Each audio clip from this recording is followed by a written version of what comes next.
It's me just doing a short little video. I was asked about how I do magic with the Shem Angels for others, so I just wrote down a quick run through how I do it. And you are never a judge when you work with the Shem Angels. They always know more than you do, so I go in with that mindset.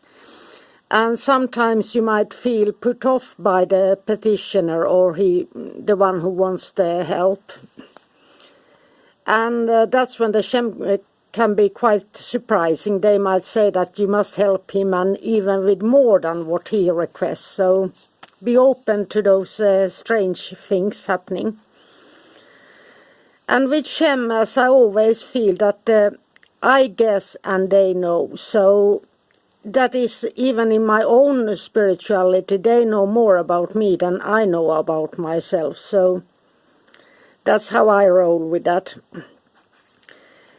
So sometimes even when somebody has a specific need, the operation might change completely, going from, let's say, protection to a love working or healing instead of protection. Since there was no need for protection, they just like love or something healing instead.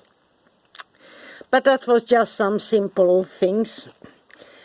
The first thing when I do fathers, I ask for the date of birth, since they have a specific ruler of the date. And many people don't know their how many degrees their moon and rising sign are in, and that's when they have the other two angels, Shem Angels. But since many don't know that, I at least ask for this one, the date of birth.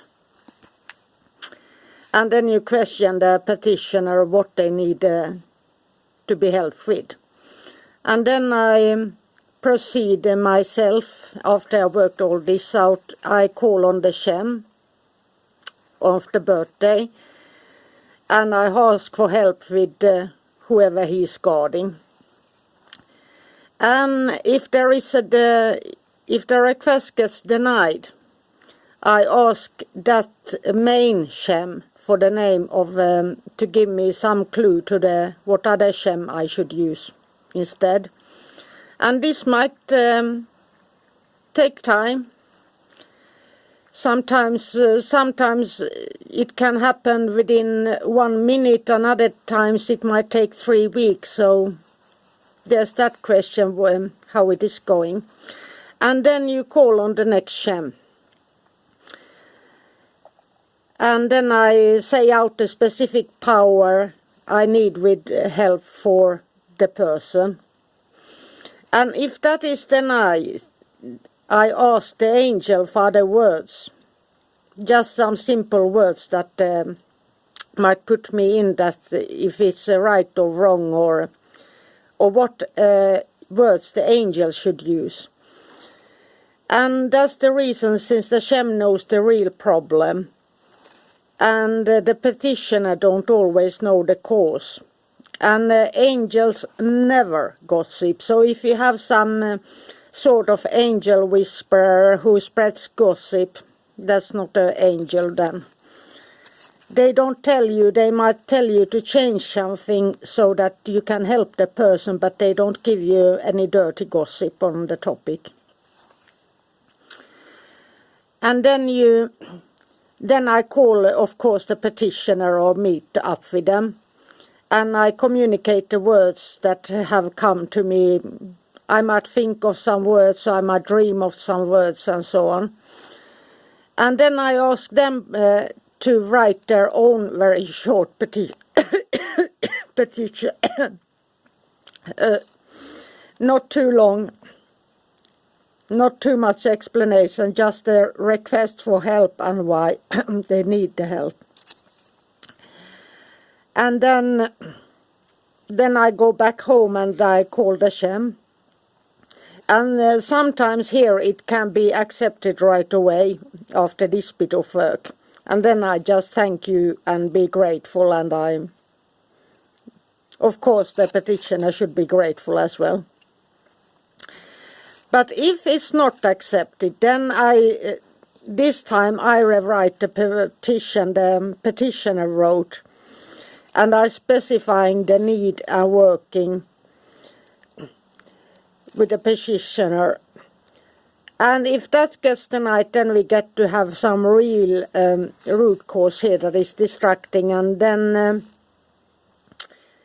and that's when I start to feel the issue. If that doesn't go to word, I might get names of some kind, gentle angels, and that the petitioner should connect to them and start looking at why it's not happening, why isn't the magic starting to work, and it's often quite a underlying problem somewhere. And then the petitioner might have to work on some things using the milder angels here, and then they get some truthful revelations. It can be through meditation or dreams or just thoughts and memories, and they are often very painful.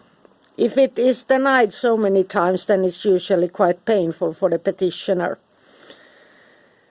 And then after they tell me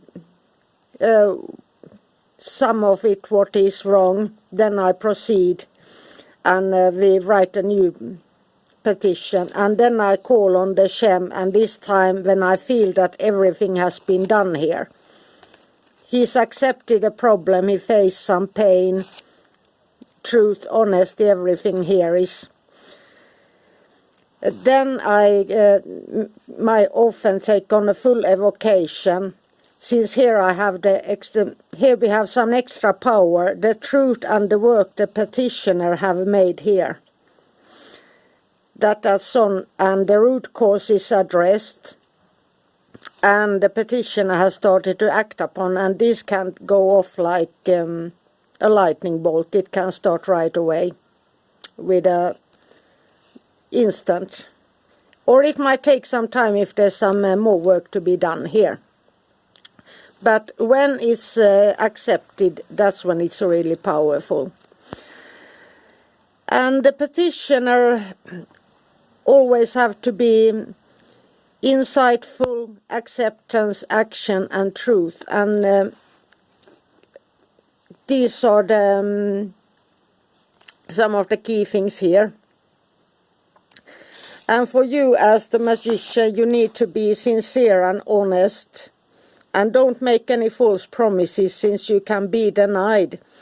And many times when you get a denial, then they go to somebody else and they pay you money, somebody who makes false promises, and after a half a year they come back to you and wish they didn't do all that other stuff. And know that it will require some painful truths. And you can often remember something similar that has happened to you here as well. So be patient with the petitioner. Don't be angry if he runs off to somebody else, since you have to remember that you've been stressed as well sometimes. And then here's one thing that I don't hear many mention, but that is crucial for me at least, that is support the petitioner. And here I often reveal some own mistakes, what I've done and how they changed after I understood how to change things. And then that you accept and work with what you know, and always have free will. So if somebody asks you to help them to go against somebody else's free will, of course you can say you are working with an angel, but an angel don't go against free will. So what entity you are working with that goes against free will? That is another topic, but that's one way. If somebody promised to make somebody to love you for the rest of your life, then that's not an angel. So that is just something that you always should remember. Free will. Since the angels are for free will, so must you. So you must always allow people to come to you and not want to work with you, and whatever that is. They have free will, and don't ever cross that line. And then after that, you connect to the real magic of the angels. And I love my Shem Angels, I do. And have a magical, magical day. Bye for now.